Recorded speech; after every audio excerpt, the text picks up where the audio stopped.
السلام علیکم ورحمۃ اللہ وبرکاتہ۔ میری جان، میرے دوست عزیز، نسبت کا ایک بڑا فائدہ ہے۔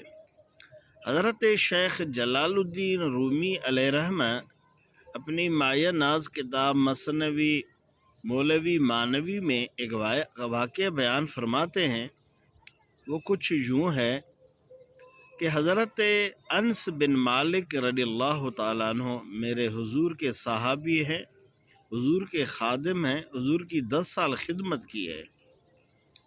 ان کے گھر مہمان آئے تو آپ نے انہیں کھانا کھلایا، اس کے بعد انہیں تولیہ پیش کیا تو مہمانوں نے اس تولیہ کپڑے سے اپنے ہاتھوں کو صاف کیا۔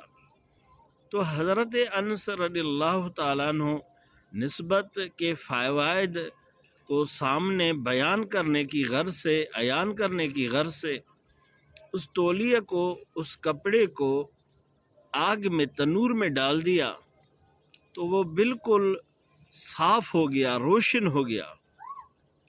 آقا کام کپڑے کو جلانے کے بجائے اس کو صاف کر دیا۔ اشعار میں انہیں یوں بیان فرمایا ہے، پھر ان مہمانوں نے، لوگوں نے کہا، قوم گفتن اے صحابی اے عزیز، چون سوزی دو منکا گشت نیز۔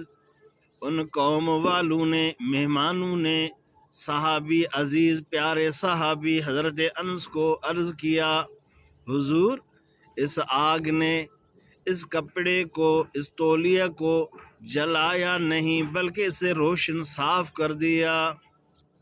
اس کی وجہ کیا ہے؟ سبب کیا ہے؟ راز کیا ہے؟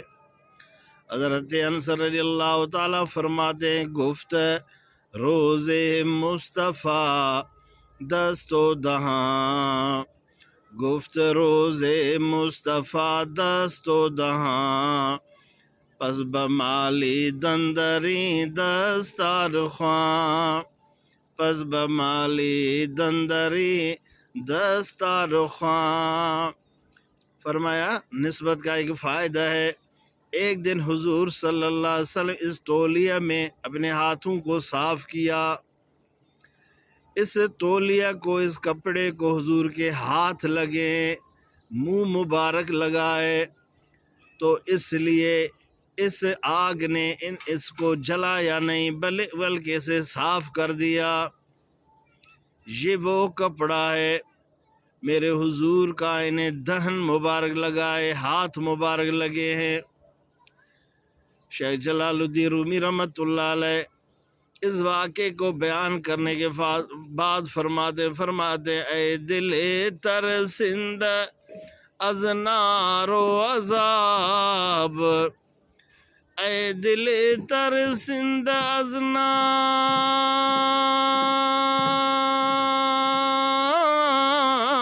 و عذاب، با چنی دست و دہاں کن انتصاب، با چنی دست و دہاں کن انتصاب۔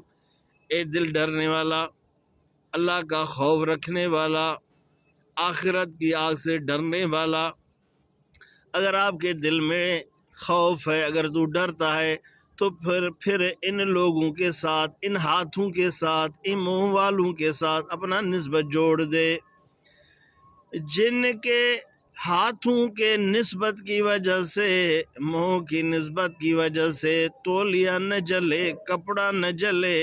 اس طرح کے لوگ میرے نبی کے وارث، میرے نبی کے خلیفے، نائب نبی قیامت تک ہوتے رہیں گے، قرآن سنت والے ہوتے رہیں گے۔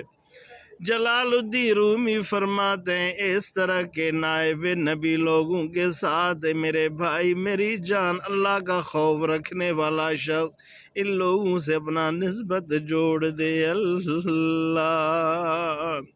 اللہ ہمیں نسبت جوڑنے کی توفیق نصیب فرمائے، سمجھنے کی توفیق نصیب فرمائے۔